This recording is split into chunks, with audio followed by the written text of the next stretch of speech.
All right, we're going to call to order the March 2nd, 2011 regular meeting of the West Sacramento City Council and the Redevelopment Agency and West Sacramento Financing Authority, and concurrently call to order the special meeting of the West Sacramento Redevelopment Agency.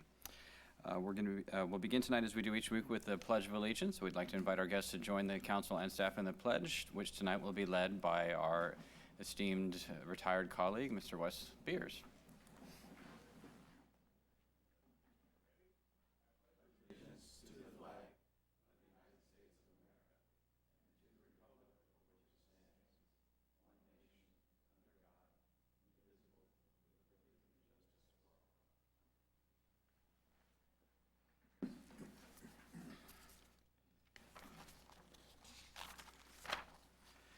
The council did meet in closed session this evening to discuss appointment of the city attorney. No further action was taken, so we'll proceed to our general administration agenda, item 1A, which is presentations by the public on matters not on the agenda within the jurisdiction of the council. We do ask that anyone wishing to address the council on this or any other item this evening to please fill out one of the yellow cards that's available at the front door and turn it into the city clerk. And we'll take the cards up through the conclusion of the staff report on any of the items.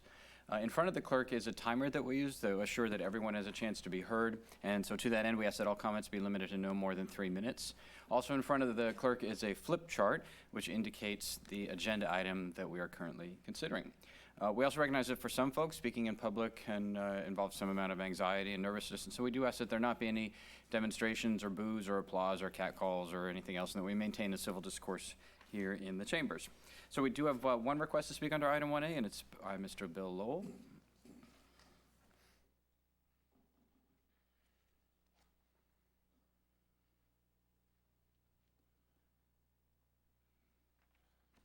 Thank you, Mr. Mayor. William Lowell, West Sacramento, for the record. And do our speakers speak loud enough for us? Sounds like yours is kind of quiet for me down there. I'm just soft-spoken, but we can hear you. Okay. A friend of mine moved into an apartment over on Jefferson, just north of 15th Street, where there's a number 39 bus stop, but that only operates in the morning, like about 3 runs, and coming back the other way, it's another 3 runs around past Whitey's Jolly Cone in front of the fire station, or just before the fire station. And we just have the plain numbers there. And it seems to me like unless it runs hourly, we should have signage, mini signage there, like they do on the other side, indicating when these the restrictions of these signs, so that somebody doesn't go out there figuring that there's going to be a bus out there at least within the hour, and maybe it doesn't even run during that day or at all in this case, depending on which direction you're going. And I was noticing coming back this way from Harbor, there was a sign that was nearly down. I believe it was to indicate to westbound traffic to go straight, to go to I-80 because of the Harbor Boulevard construction. And let's see, I'd also received a billing for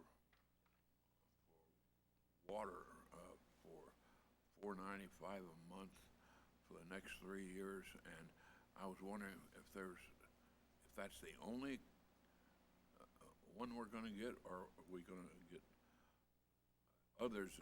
Is some kind of competition here at this outfit? It's unclear as to whether there's going to be additional monthly water billings. I imagine you folks have received them too. If not, I'll be happy to down or send copies or whatever. I regret I forgot to bring them with me, but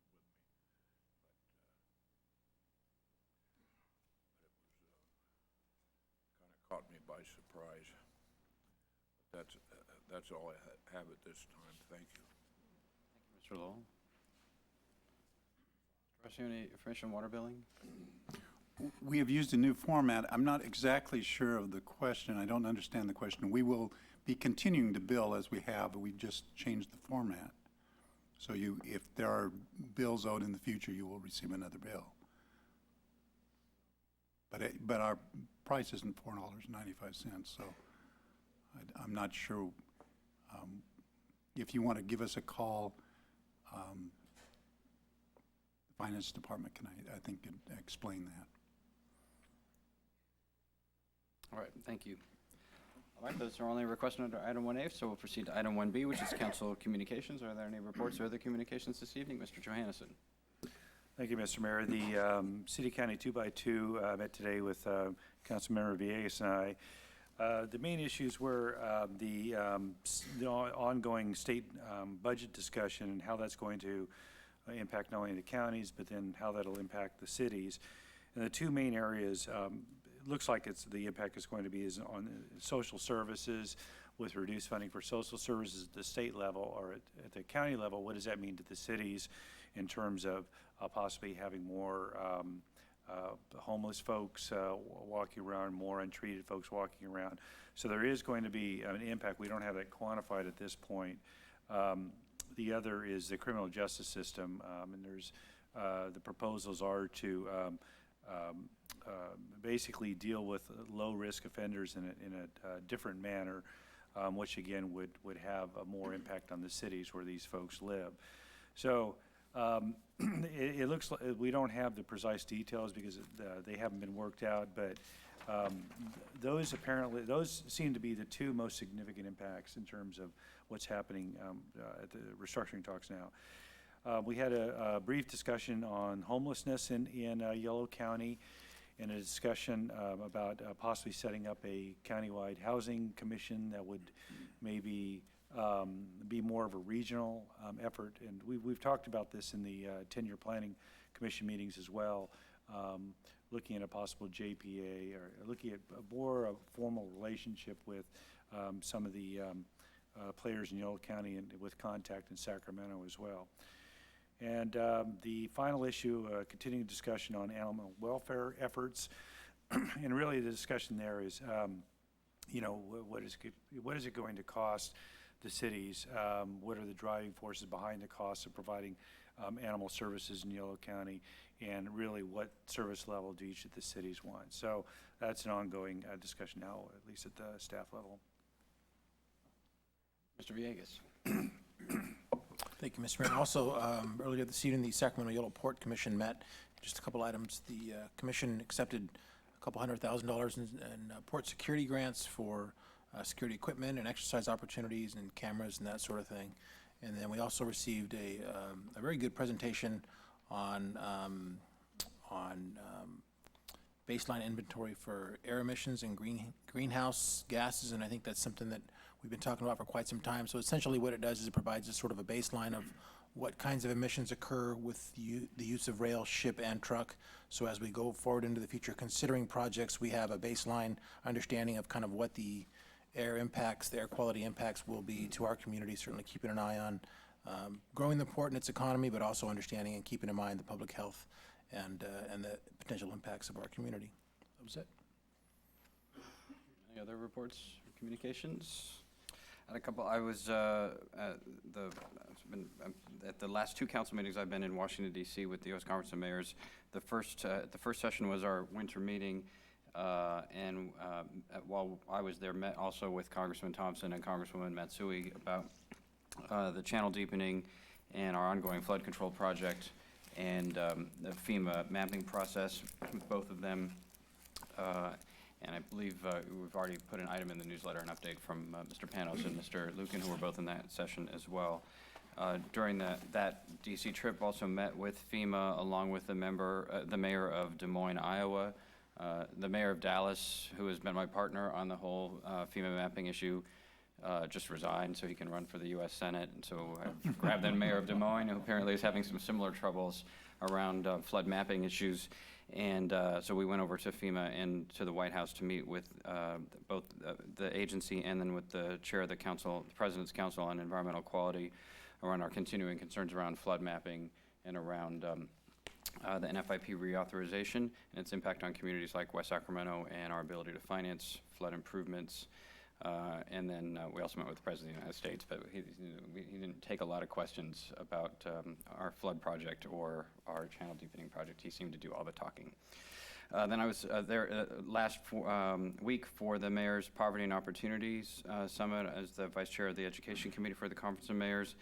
And our major focus of that session was around the House proposal to to wipe out 65% of the budget for the Community Development Block Grant Program, which has significant implications for all of urban America, but certainly for our community. The CDBG funding is an important source. We actually have CDBG items on tonight for economic development and for things like housing and homelessness. It's a broad-ranging program. It's really the only source of that, and the COPS program are the only source of direct federal assistance to cities that are left. And the House Continuing Resolution proposes to almost completely eliminate that program. And so the 24 of us that were in D.C. for the meeting held a press conference, met with a bunch of folks from the White House, including 3 of the members of the President's cabinet around this issue. The President's proposed a small reduction in the CDBG program of, I want to say 7% for fiscal year 2012. Which in the total context of the federal budget is much more understandable than essentially wiping the program out, which would have a devastating impact. Also had the opportunity to meet directly with the Attorney General about medical marijuana and to take the opportunity to talk to the Attorney General about the challenges that the federal policy and his work so far on medical marijuana is creating for cities. And the problems that we've discussed here previously, that although it may be the humane thing to do to say we're not going to prosecute at the federal level, that cities have been caught in the middle when the federal government says it's illegal, but we're not going to prosecute, and the state government says it's a medicine, even though it's not regulated as a medicine. That all of the consequences of other government levels looking the other way are felt at the community level, and cities like us across the state and in other states are struggling with that issue. He was entirely unsympathetic. He said he was sympathetic, but said that they were not going to be addressing it in any significant way, one way or the other, but that we should be pressing on Health and Human Services to have FDA take up the issue of regulating medical marijuana as a prescription drug, which actually is the right solution. But I think FDA will listen more to the Attorney General than to me, so I'm going to keep pressing. And then finally, we met with the Secretary of Transportation, Ray LaHood, about how precisely we ought to be expecting and how we can influence the way that transportation funding is done in a world with no earmarks and have as much money at the federal level. And talked a bit about the streetcar project, and he remains extremely supportive of streetcar projects generally. He'd heard of ours, of course, and there's no, in the House proposal for the continuing resolution doesn't give them any resources, takes away money that they've already got, so they don't anticipate in the current year carving out they have no more money to carve out for a second round on the streetcar program that they did in 2010, but he's still looking for other opportunities in a post-earmark world for them to develop such a program.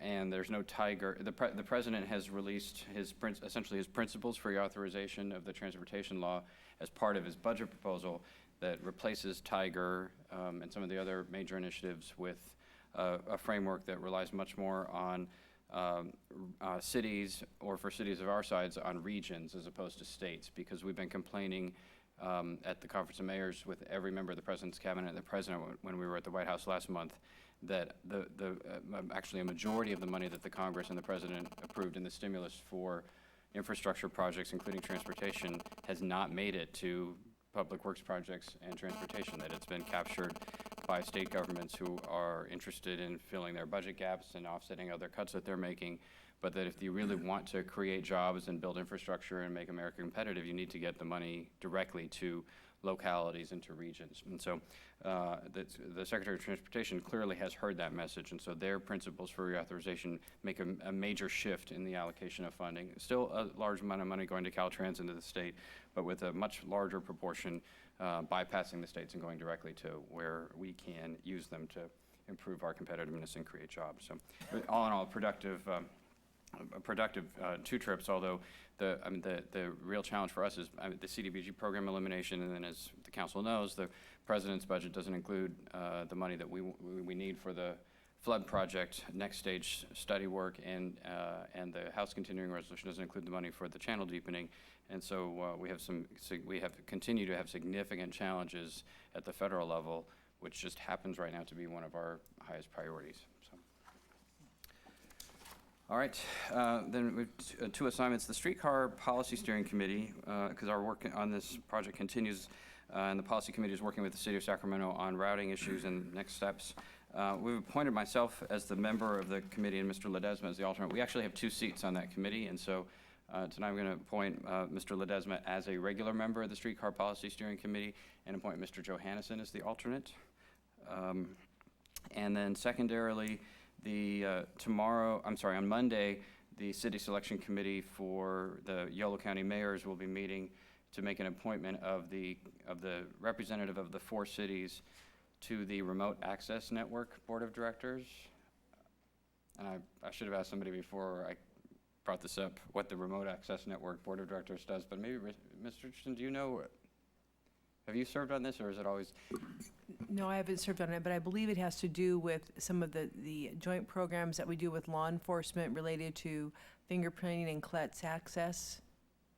Okay, so. And I think it's a legislative requirement. Yes, that much I know. We have, at a prior meeting of the YOLO mayors, we appointed Chief Drummond as the representative of the 4 cities to be on the board of directors for the Remote Access Network. Under state law, the city in the county, or the law enforcement agency in the county with the largest number of sworn personnel automatically has a seat. The chief of that agency already has a seat on the board, and so Chief Drummond is automatically, under state law, a member of that board, and so the cities collectively get another appointment now that we have passed Woodland and Davis in terms of the number of police officers that we have. So the board is composed of law enforcement officials, city management staff, and in, I think, 1 case, maybe the county, an elected official, but I wanted to first bring it here.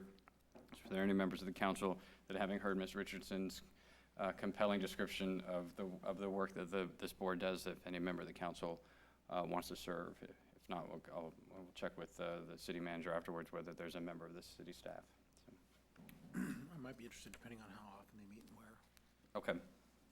Okay, so we'll check the details out. It doesn't require council concurrence, but the appointment to the Streetcar Policy Committee does, so I'd ask if there's a motion to approve the appointment of Mr. Ledesma to the Streetcar Policy Committee and Mr. Johannesson as the alternate. So moved. All right, it's been moved and seconded. Seeing no discussion, all those in favor, please say aye. Aye. Aye. Any opposed? Hearing none, the motion carries. We have no appointments under 1C tonight, so we're going to proceed to item 2, which is a presentation from Damari Van Vleck and Brown LLC regarding state budget discussions and legislative update. And just FYI, we are concurrently at the moment having our regular meeting and the special meeting of the Redevelopment Agency. It'd be my intent at the conclusion of item 2 to move to the special meeting agenda and take up that item since it relates directly to the redevelopment question. Good evening. Mr. Mayor, council members, my name is Amy Brown. Thank you for having me. I brought my business partner, Dominic Damari. He's acting as my assistant tonight, just in case you have questions that I cannot answer.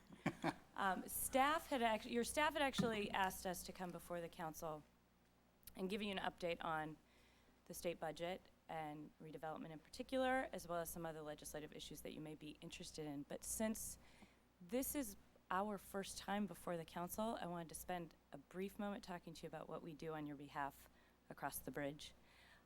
So we were retained by the city back in September of 2009, and we were called upon to look out for you in various areas of interest that are unique to the city, or maybe not so unique to the city, in the areas of flood, redevelopment, the state budget, channel deepening, housing issues, public pension issues, anything that comes up that requires not only attention at the state capitol, but also the regulatory agencies. So we've done some work on your behalf with the Housing and Community Development Department, Department of Water Resources, and others. So we're keeping in good contact with your staff on a regular basis. Briefly, to talk to you about the state budget, if I give you an update now, it'll probably change within the hour, so keep that in mind. As you know, the governor had issued his proposal on January 10th with a lofty goal of having negotiations really pretty much wrapped up by March 10th. Now, even though that's sort of a soft date, his idea of doing that is to allow for time to have the tax extensions that he proposed in the confines of his budget to be placed on a special election in June. One of the biggest issues facing us right now, and the most contentious in the Capitol, is the redevelopment proposal to eliminate it altogether. And up to this point, there's been talk about some negotiations on maybe reforming the current redevelopment laws, to look at redefinition of blight, to tighten up other areas of the law that may be able to tighten up. But when we look back at what the premise was with the governor issuing this proposal in the first place, it was to essentially look at a revenue source that he otherwise does not have at this point. And that is the $1.7 billion of property taxes that are in part allocated to redevelopment agencies. The problem with, and there are a few problems with this proposal, but the one significant problem with it is that 1.7 in this particular year, most of that money, about 80%, is encumbered, which means it's, you know, paying off debt. So that isn't money actually in the door for the state. What it does do, based on his ideas of elimination, is it frees up potentially revenues in future years because redevelopment agencies cease to exist. Now, there's been some talk, like I said, about negotiations on certain levels. The Big Ten mayors met with the governor recently to look at ways to maybe, short of elimination, do some things that maybe partner local redevelopment agencies and the state. Those talks have pretty much died down. There really isn't a viable option on the table right now. Part of the reason is because last week during one of the conference committees, Legislative Council, the sort of nonpartisan attorney group of the legislature had come out and basically said that the governor's budget has some serious legal issues, constitutionality issues with regard to Prop 22, but also Prop 1A, which was passed in 2004, which puts a sort of an iron gate around the state's ability to borrow or take local revenue. And then Article 16, Chapter 16 of the Constitution, which developed redevelopment. It was the born redevelopment in the first place. So they have they even admit that there's some issues, some legality issues with what they're trying to do. So right now, there is going to be a request to not only the Legislative Council, but the Legislative Analyst's Office and the Department of Finance to talk about some of the issues that they see with regard to the proposal, not only by way of Prop 22, but also some of the questions that have not been answered up to this point are who would administer the duties of a successor agency? Who holds the liability if a successor agency doesn't step forward? And then how do brownfields, in particular with regard to West Sacramento, be cleaned up if the private sector doesn't want to do that and this redevelopment tool sort of goes away? So those are a lot of fundamental issues that essentially need to be ironed out before March 10th. Personally, if I were looking into a crystal ball, I doubt that they would be able to do that. I do think that, like I said, the March 10th deadline is soft, and we're probably looking at negotiations that may take us into the beginning of April, because they can do some pretty quick things to get something on the ballot for a special session in June. The other component to all of this is that Legislative Council has also come out with an opinion that the tax extension piece to this budget proposal doesn't require a 2/3 vote of the legislature.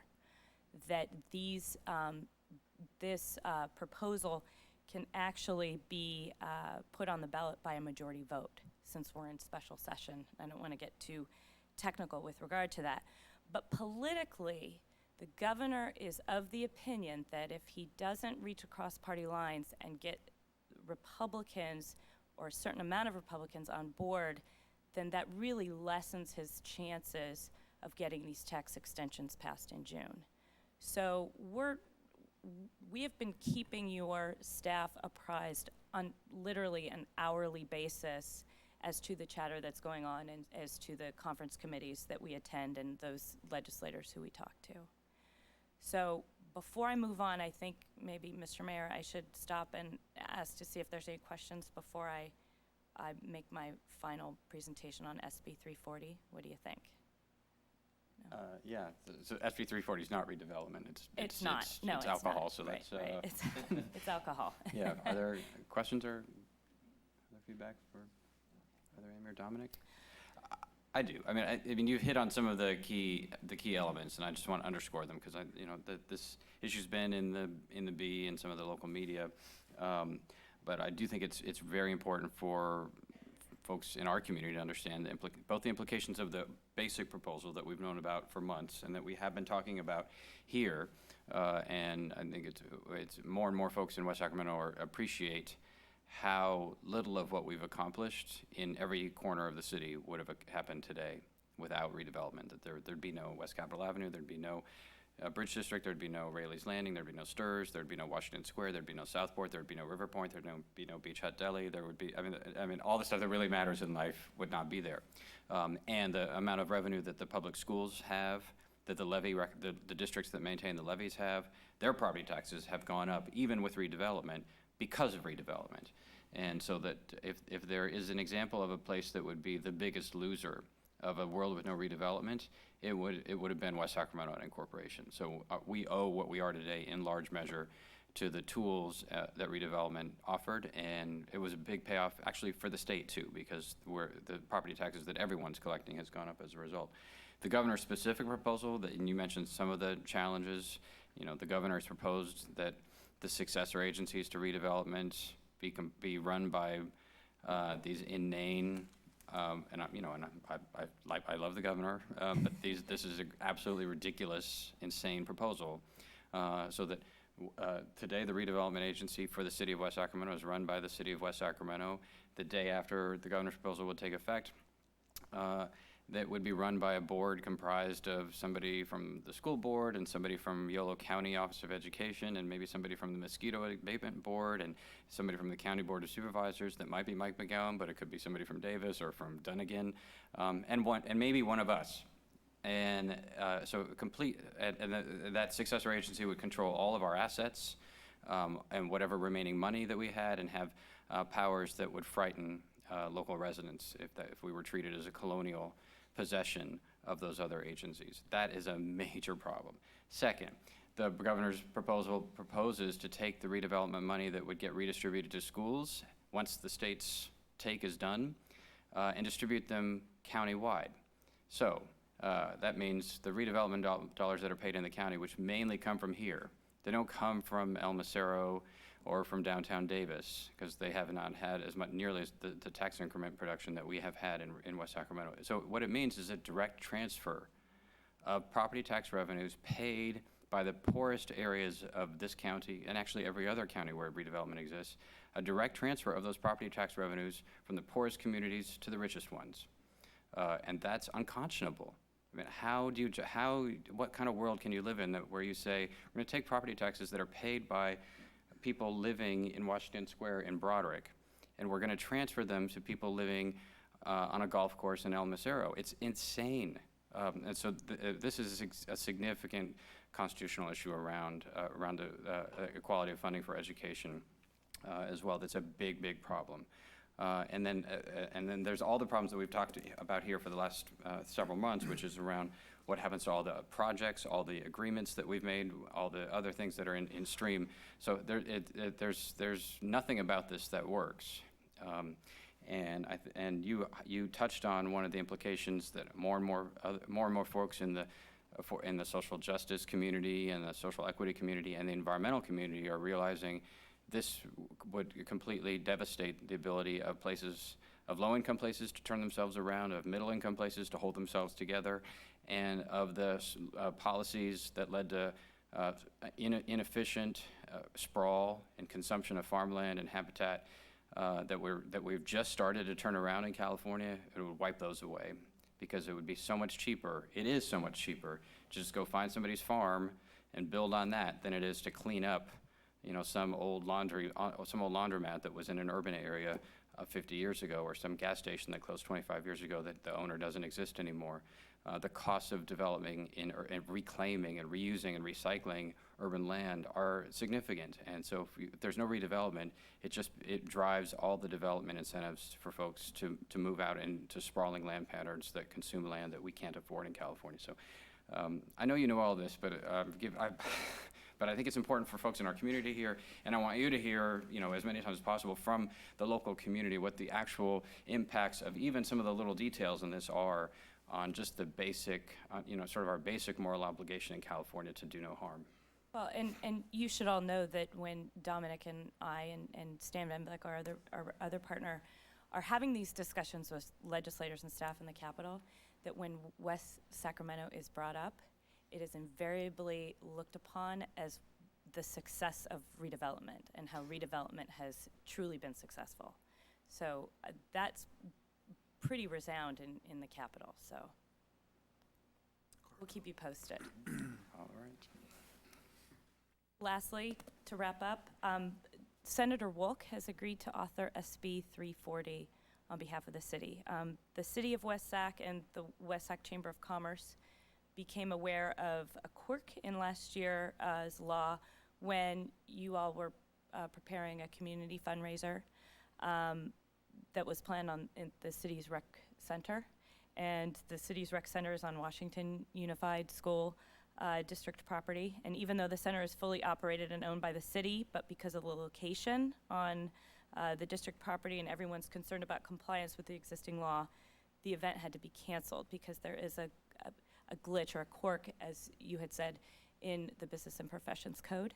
And so Senator Wolk has agreed to carry that on behalf of the city. And hopefully we'll get that wrapped up and you can resume an event that will generate, it says here the estimate last year was about $25,000 for community services. So we're hopeful that that will happen in an expeditious manner. Other questions or discussion? All right, Amy, Dominic, Thank you. thank you. Thank you very much. Get back to work across the river. I will say one thing, there's a lot of frustration because of the redevelopment agency issues. Lots of frustration. All right, thanks. Right, that brings us to the consent agenda, items 3 through 9. Are there any items on consent any member wishes to pull, or any item for separate question or comment? 6. Nope. All right, we have a request for public comment on items 3 and 4, so we'll go to those first. Item 3 is consideration of Resolution 11-8, initiating annual proceedings under the Landscaping and Lighting Act of 1972. Mr. Lowell? Oh, and I did say we were going to go to the redevelopment item next, so we'll do it after the consent agenda, sorry.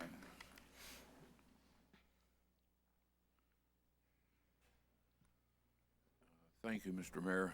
William Lowell of West Sacramento for the record again. Excuse me, Mr. Lowell, just want to say, Amy, Dominic, you might want to hear this you may be aware of it. I'm sure governmental affairs folks have explained what we're going to consider in a moment, but since it could flare up, you might want to know why we're doing it, so. There it is. Thanks, There Mr. it Lowell. is. Sorry for the I interruption. think it's gone now. It's this maintenance and so forth. I'm wondering, when will the names be on the names of the streets be on the same corner as our street lights?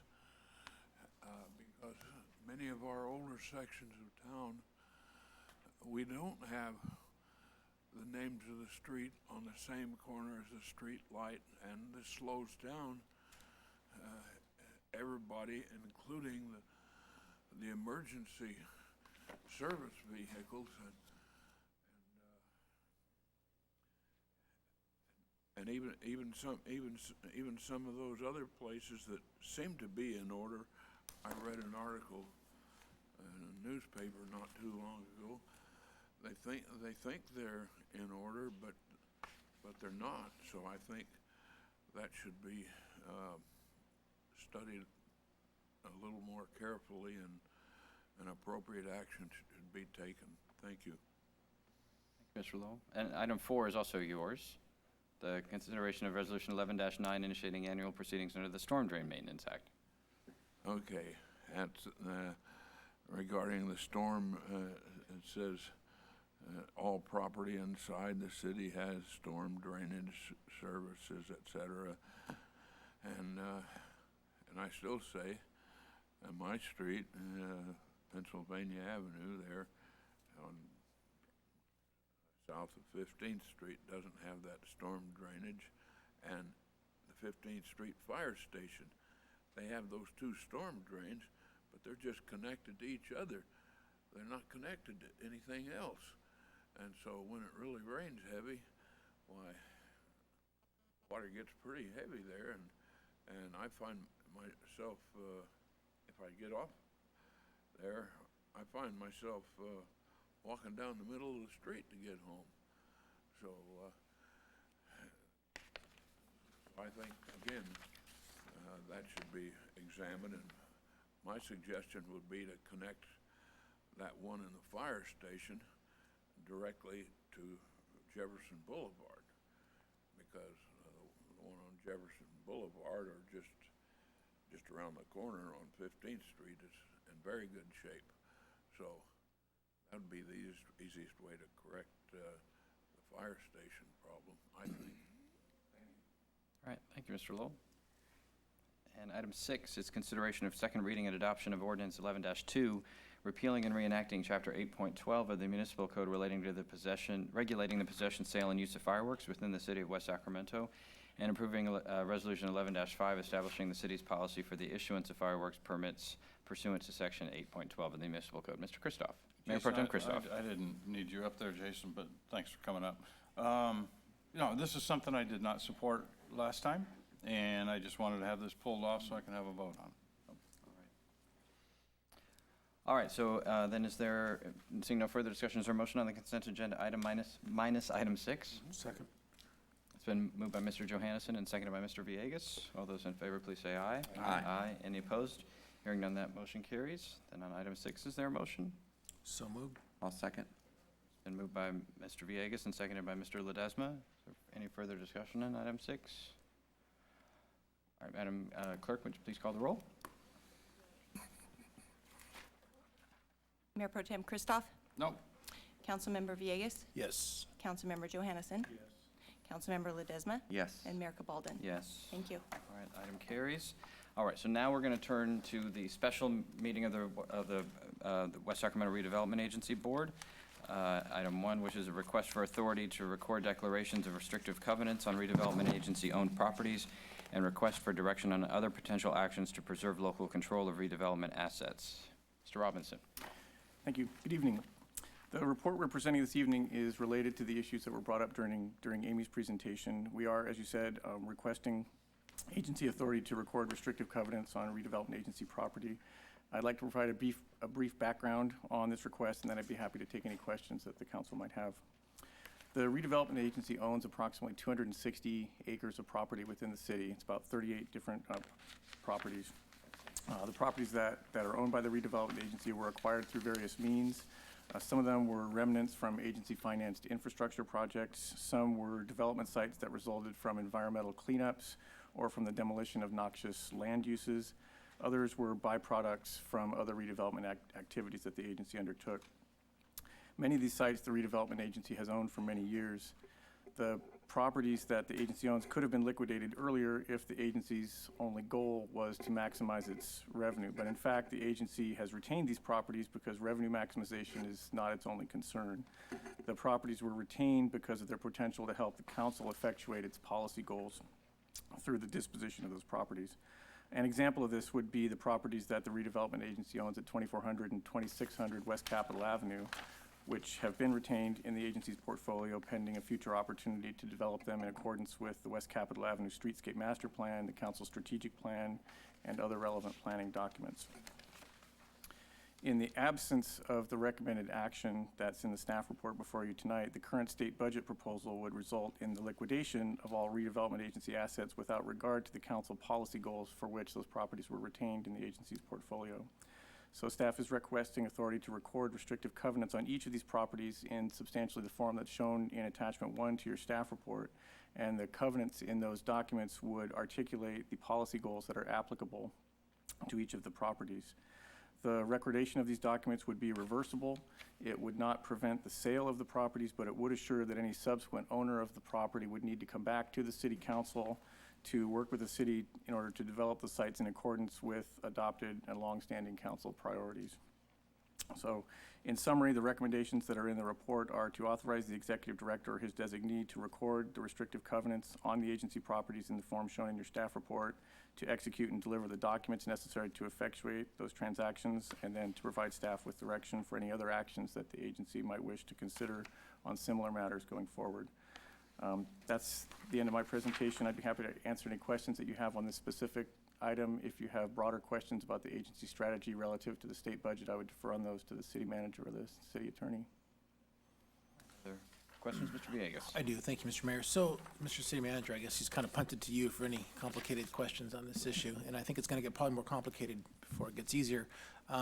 So, under ordinary circumstances, and obviously these are extraordinary that we're under, we would proceed very carefully and very methodically, I would imagine, with these covenants, or how would we, absent what's happening, what's been told to us this evening in terms of what's happening with redevelopment, how would we proceed with these properties? I mean, what would be happening different than what is being asked of us this evening? Well, we normally wouldn't be recording covenants because we would retain the entire simple ownership of the property and be able to affect its use as we chose. It's in the context that we may lose that prerogative that we're looking to provide guidance for future use of those parcels. So this is clearly triggered by the risk that the purposes for which land was acquired won't be achieved unless we articulate those purposes and record them on the document. So we're trying to, right, so we're trying to protect our interest. I mean, the original intent when we purchased the properties, we're trying to protect that to the extent that we can, but there's no guarantees even with this, right? I mean, given what we thought we had a year ago, we're far from that now in terms of. Right, and there is no assurance that we will absolutely be able to achieve everything we intended when we acquired the properties, but this gives us at least a seat at the table when those discussions occur. Yeah, all right, great, yeah, thank you.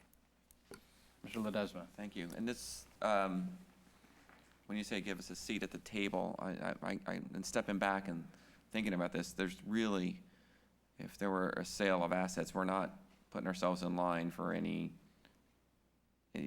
these get sold. We're literally, any future development then is, or any future owner of this has to just listen to our intent with this, right? I'm trying to separate that there's a monetary side of this, which the state, at its worst case scenarios, it's laid out, liquidates this with zero control or ability for us to control it. All it does is basically put our interests, our policy statements out there that somebody has to answer to. Is that a true statement? Well, and it'll vary by parcel. There may be examples of parcels where we can articulate a very specific intended use. That intended use may be public use, and it may dramatically diminish the value of the property and constrain its eventual use to the purpose we intended.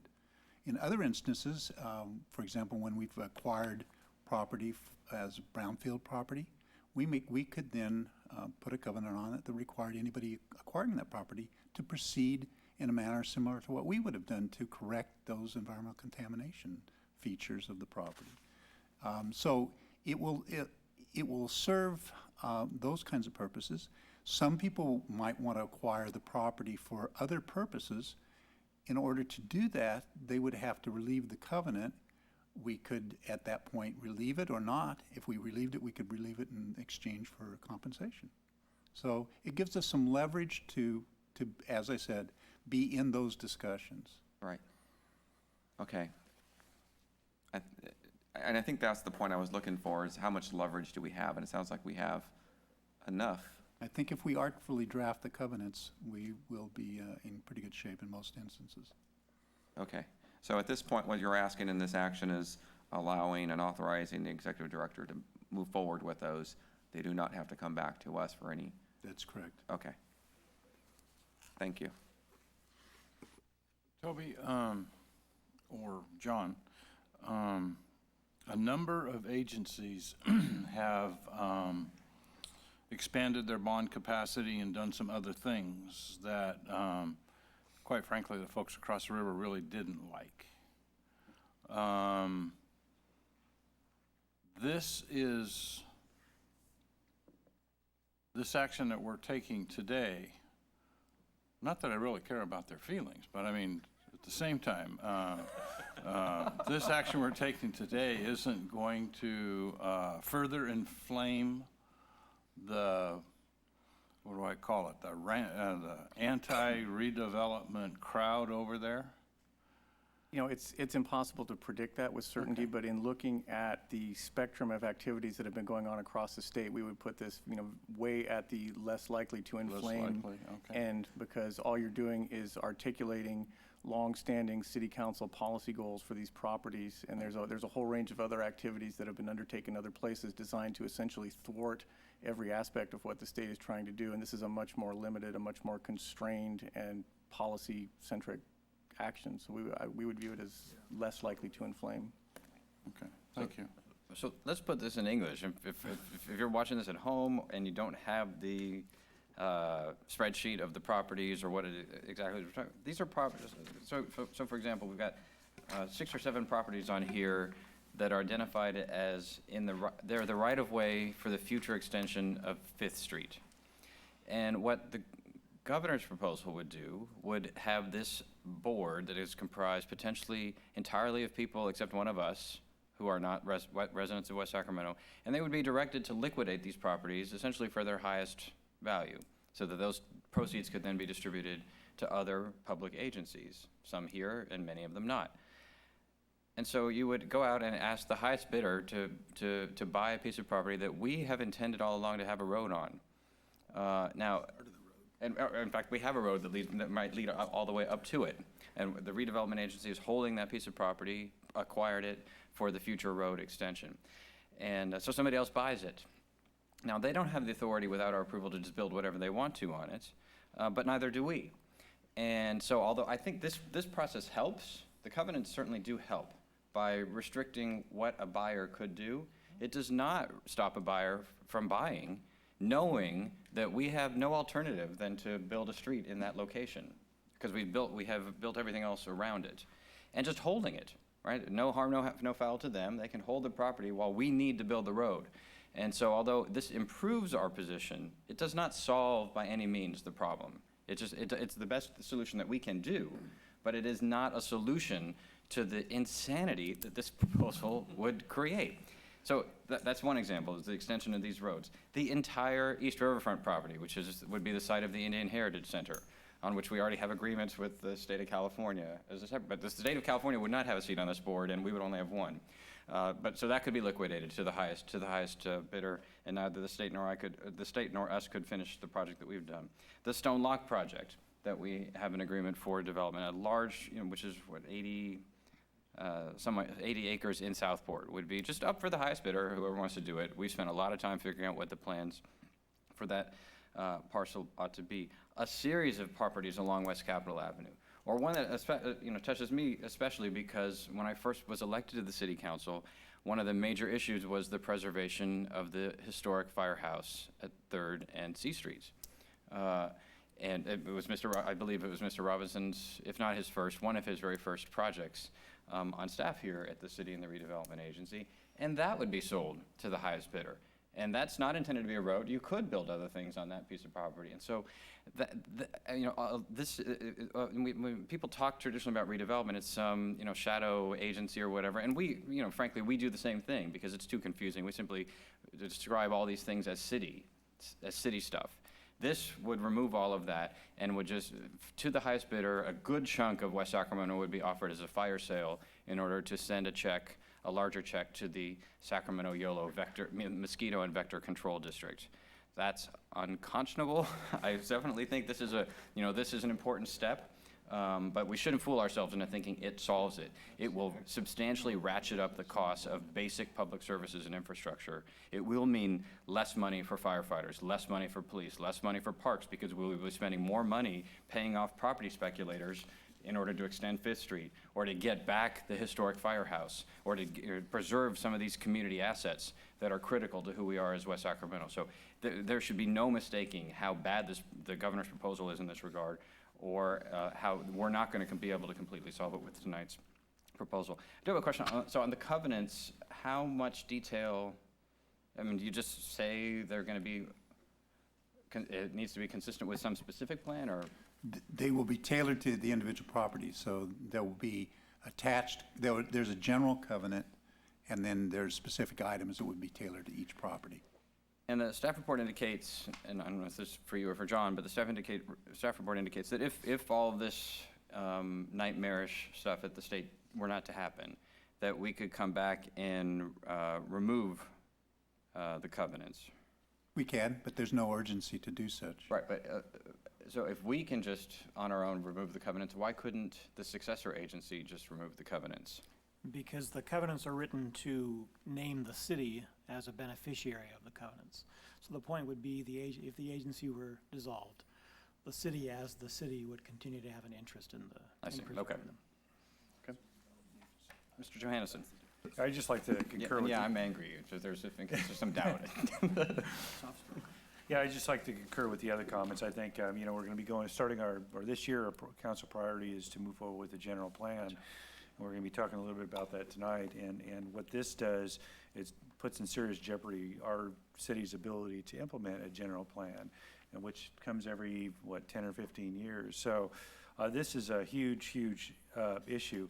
One of the issues, for example, in the firehouse, we would still have the opportunity, for example, through zoning, like if we wanted to create a historic district, if we wanted to preserve that as well. So I think in that area, we've got some other tools that are available.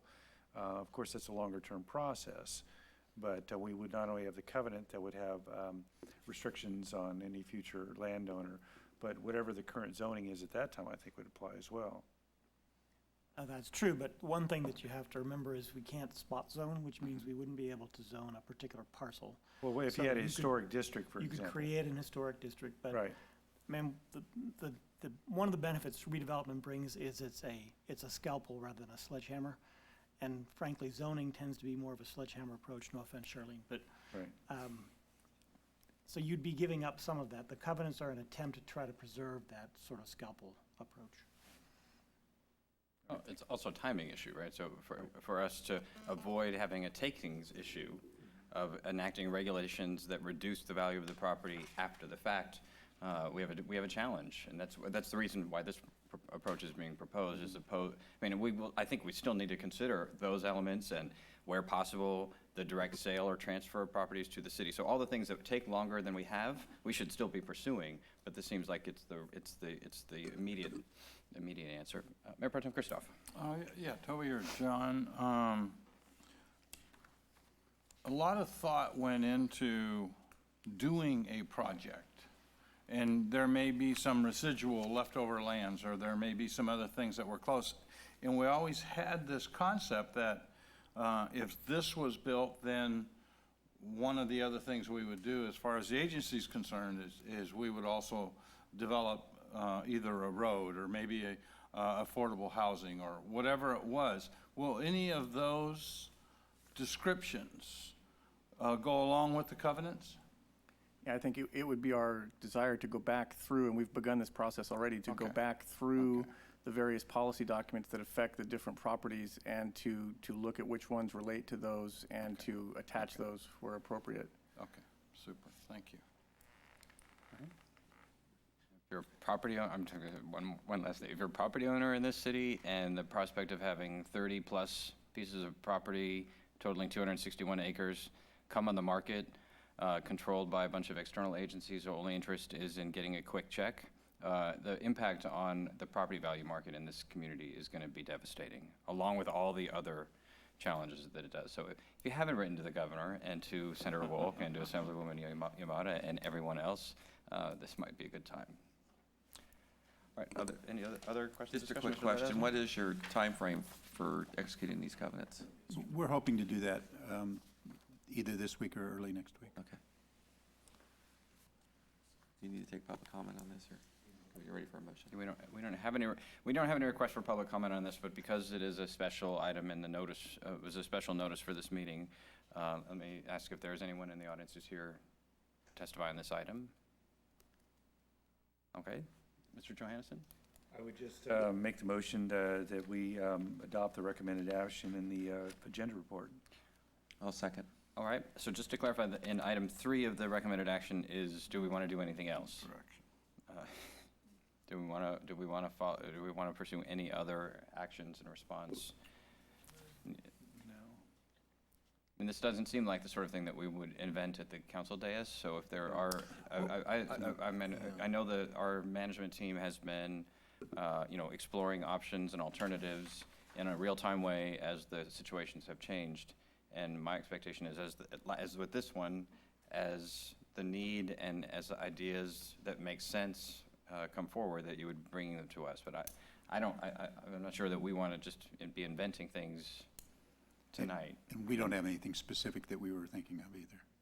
Villegas? Yeah, I think your question is a good one, and I think it is unique, and I think given the presentation that we had by our respective representatives, our lobbyists, I think if there are things, and I think one of the things that was mentioned, Amy, this evening, is that we are looked at as a model city when it comes to redevelopment. If there are things that we should be doing or things that we could do to further illustrate or demonstrate the potential damage given the governor's current proposal, to let us know right away and figure out what it is we need to do to help soften the blow to the extent that we can. And we have outlined some of the little nits that they're little to the state, they have big implications for us. We've talked about most of them tonight. Another one is the question of whether or not property tax shares get reopened in some way. This is an issue that Mr. Christoph spent a lot of time at the beginning of when we first incorporated, negotiating with Yolo County and others around what the appropriate distribution of the property tax revenues, which is a local determination. If that's preempted in some way, has even more than everything else that we've just talked about, massive implications. And so, in addition to our strong opposition to the overall concept, to the specific governor's proposal, I do think, and I'm glad Amy and Dominic are still here, because there are these elements, specific nits and elements that we might have more effectiveness at being able to influence than the larger geopolitics of whether redevelopment continues to exist or not, that have very significant implications for us. So. Yeah, if they reallocate the property tax budget, it's devastating to us. And I mean, if Amy or anybody needs background information, I was one of the people that negotiated the agreement. So we certainly we can supply that information if there's any background information or if there's any attempt to do that. I certainly hope there's, it was said in passing and there is really not an effort underway to renegotiate those property tax splits, because they've been good for West Sacramento, but there certainly was a reason that they needed to be there. So was there a second to Mr. Johannesson's motion? Yes. There was. All right. Then is there any further discussion? All right. Seeing none, all those in favor, please say aye. Aye. Any opposed? Hearing none, that motion carries and the item is adopted. Thanks. All right. Now we're going to return to our regular agenda. Item 10, which is consideration of community assistance and mini grants.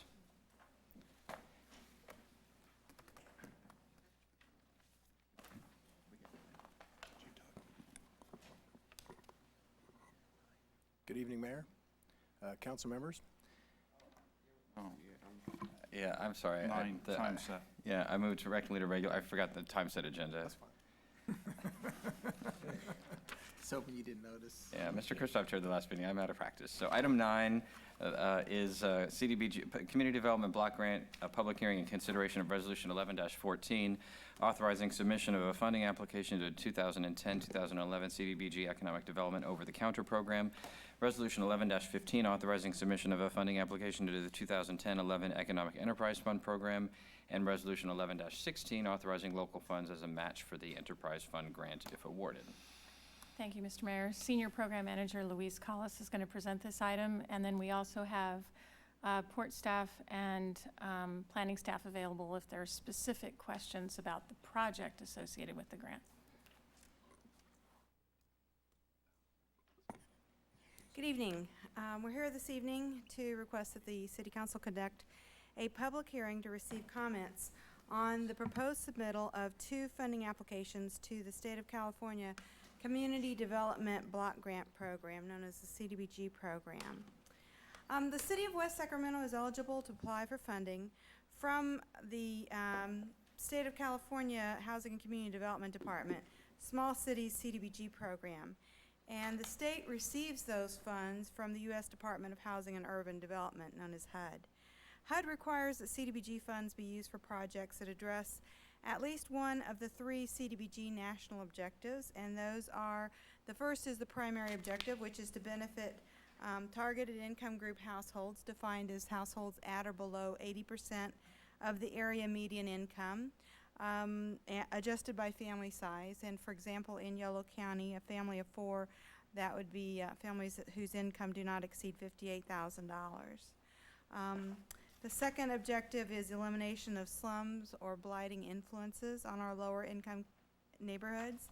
And the third one is urgent need, which for CDBG is only things such as unexpected emergencies like earthquake or flood damage. At this time, HCD is accepting economic development allocation applications for both the over-the-counter and the Enterprise Fund program. And these funds must be used for projects that create or retain at least 1 job for every $35,000 in grant funds expended. So the first application that's proposed is for the over-the-counter program, which provides money for business loans to startup or expanding businesses. It also provides grants for public infrastructure improvements in support of new or expanding businesses. And the minimum grant request is $300,000. The city may receive no more than $2.5 million per fiscal year. These applications are reviewed and approved on a first-come, first-served basis by the state. The proposed application requests $2,488,625 for the construction of a new entrance to the Port of West Sacramento that would be located just northwest of the current entrance at Industrial and Harbor Boulevards. There would also be a signalized intersection that would be constructed and a roadway along port property. The infrastructure would support a $25 million private investment in the development of a metal recycling facility on port property. The facility is expected to create at least 65 new full-time jobs by the end of the year 2012. The project would satisfy the CDBG national objective for the elimination of slums and blight, because it would include the cleanup of hazardous materials that have been identified on the site. As Ms. Hamilton noted, we have representatives from West Coast Recycling available if you have questions on the project. Are there any questions on this particular activity? Louise, Mr. Mayor, if I may, I do have one. I read in here someplace that it talks about local match.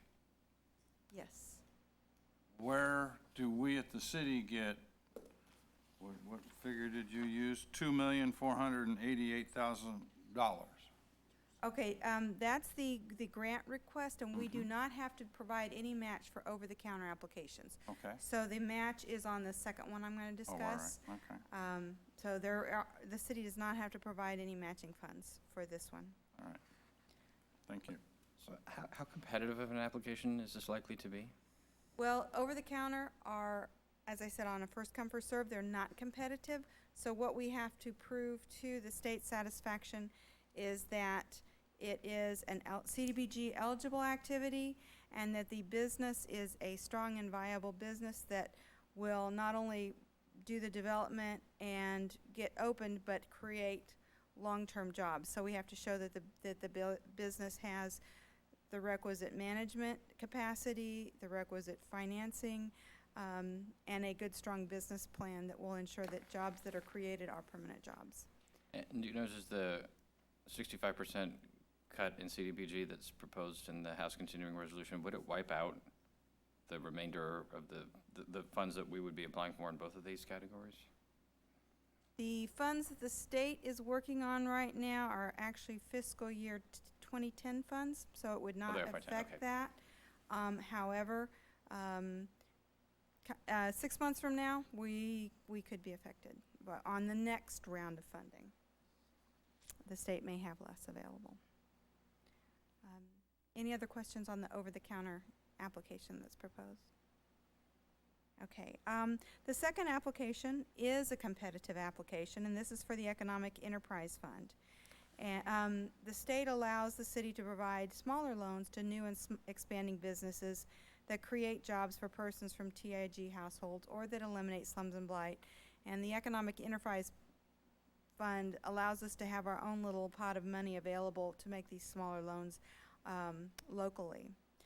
Funds may also be used for the development of entrepreneurship by providing technical assistance or business counseling or micro-enterprise loans to qualified micro-enterprise business owners. CDBG has a very narrow definition of what a micro-enterprise is, so these are somewhat limited on who would qualify. It has to be a business that's owned by a person from a low-income household who either owns the business or is planning to open a business that will employ no more than 5 people, including the owner.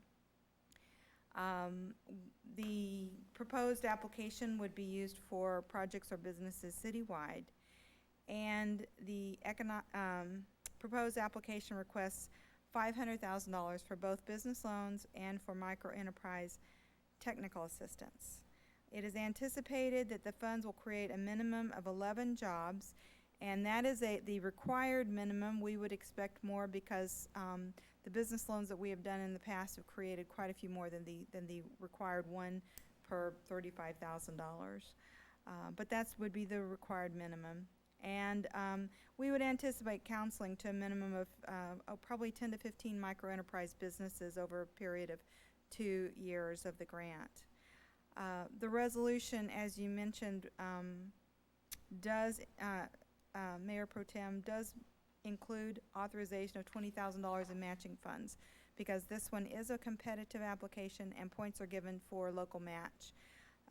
That money at this time is proposed to be redevelopment agency money that would pay for in-kind staff time. That would be already in the city's, would be in the city's budget for the coming fiscal year. Without the matching funds, our application would be significantly less chance of it being approved. We are also going to ask some of our local partners to provide letters of support, which would, if we can quantify the amount of support, for example, the Chamber of Commerce has offered to help us do outreach to locate these businesses that are looking for loans or that need the micro-enterprise assistance, and we can put a dollar value on their time, and we will be counting some other things like that as match. But that gets us points in one category, and the city's money gets us points in another category. But where we're going to have to eventually end up is we're going to have $500,000 in matching funds. No, it's not a one-to-one match. Oh, We're just okay. proposing $20,000 on this one. And the state doesn't have a required match. Right, okay. It's whatever is the applicant pool. Whoever provides the most gets the full points, and then Okay. everybody else gets a portion. Okay.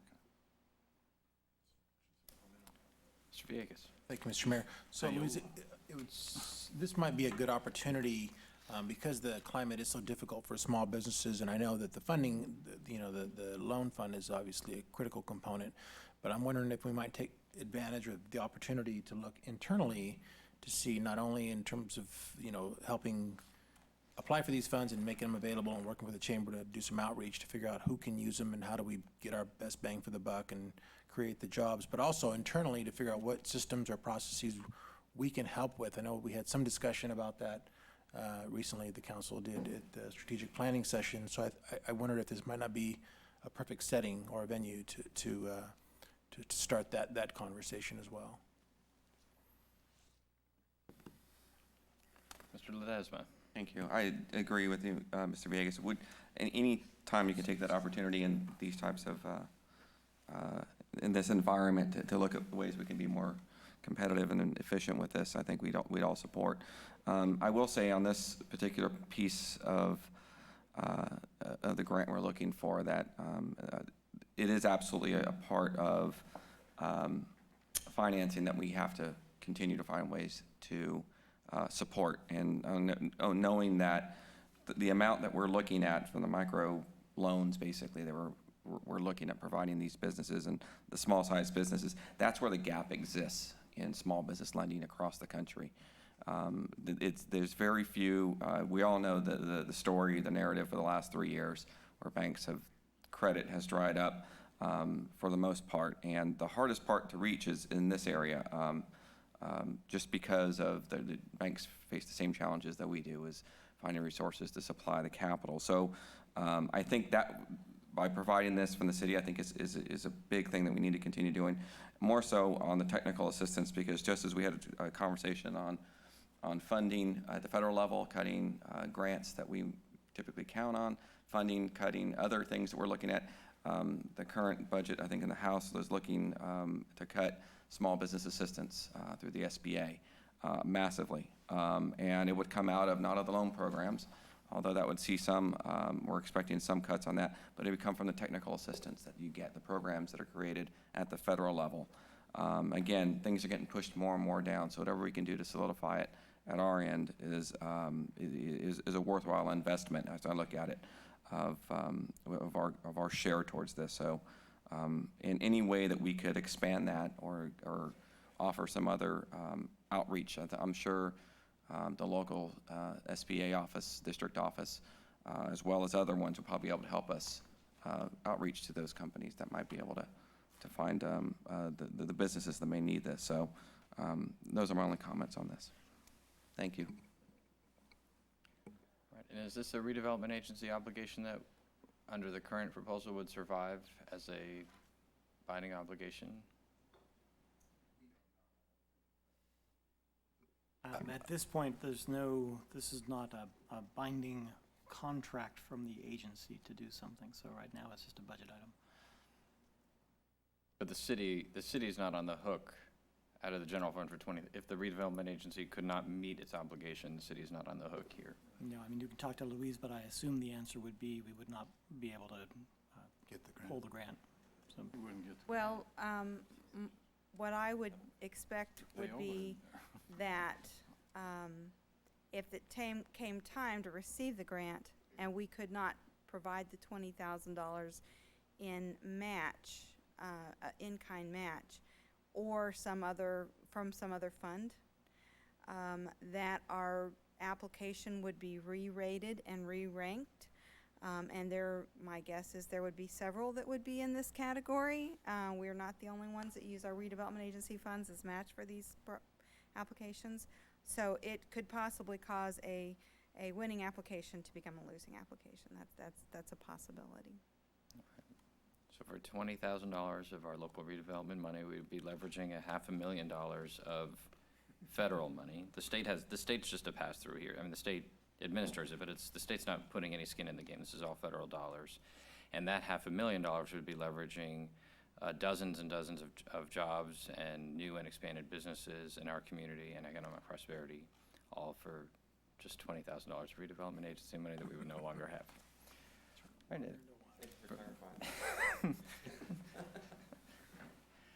I mean, I know I'm beating it up. It's just, and as I said earlier, it's our fault because none of us talk about redevelopment as a thing because there's no reason to confuse everybody. But the downside is that now, reporters and editorial boards and governors can say whatever they want to about redevelopment, and people don't have a mental framework about what it really means. And so I do think it's important that we keep reminding citizens and others of the real value that it provides, and how essential it is to our quality of life.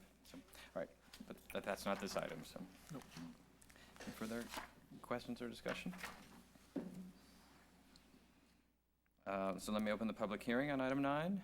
We have no written requests to speak. Does anyone wish to address the council on item 9 since it's a public hearing? Mr. Lowell?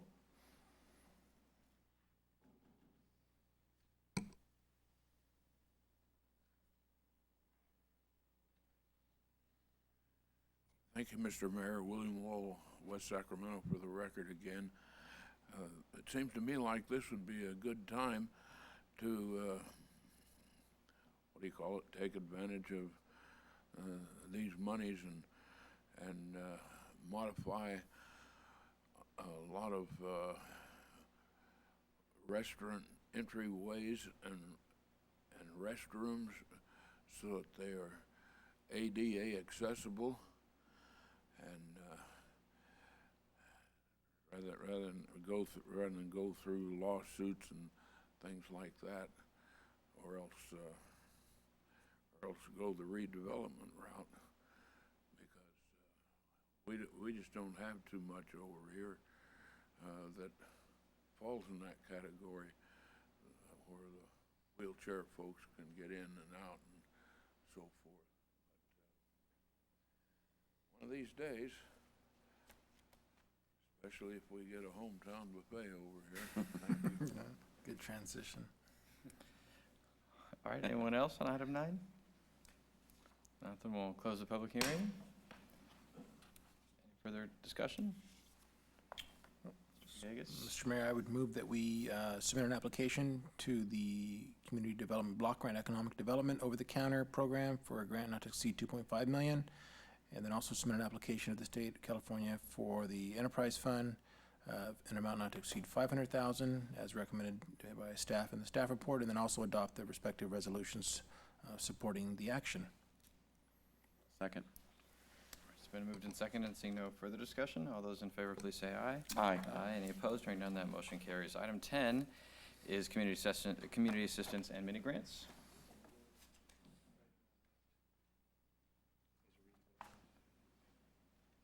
He had moved the supporting resolutions.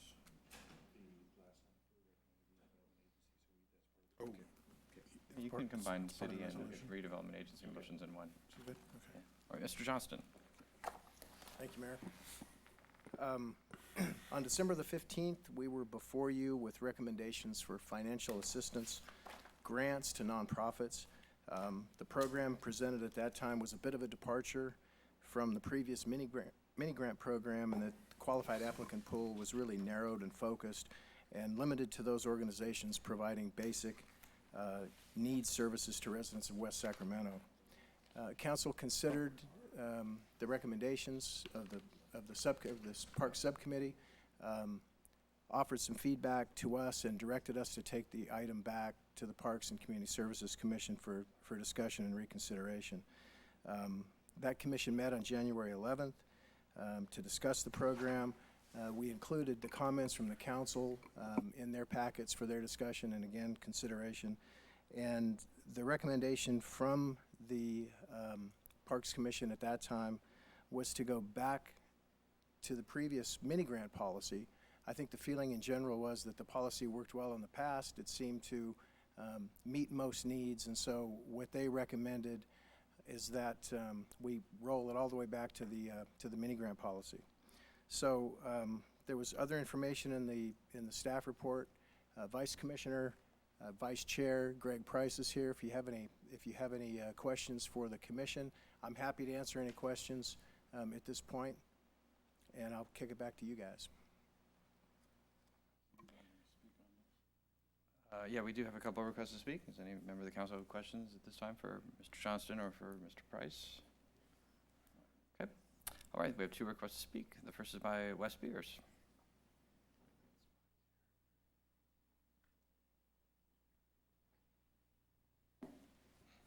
Good evening, Mr. Mayor and council members. It's a lot different sitting back there watching this conversation. That should have taken place at 8. Turn the knife. That's probably not the best lead-in. I'm actually standing up tonight for my esteemed wife, Jolene, who couldn't make it, but I think she kind of holds me responsible for the situation anyway, so I thought I should come and give you some perspective. As far as the mini-grant policy, I know one of the main concerns on this item when it was presented in December was the high cost of some of the grant proposals. $12,000 was one of them, which was the Wheels on Meals proposal. And I just wanted to make sure that you understand there was how you go with a mini-grant process, and I think historically it's always been much more focused and for smaller organizations. Including Meals on Wheels for specific requests. But what happened is there was a policy decision to use the new community center as a catering kitchen type operation. So historically, the city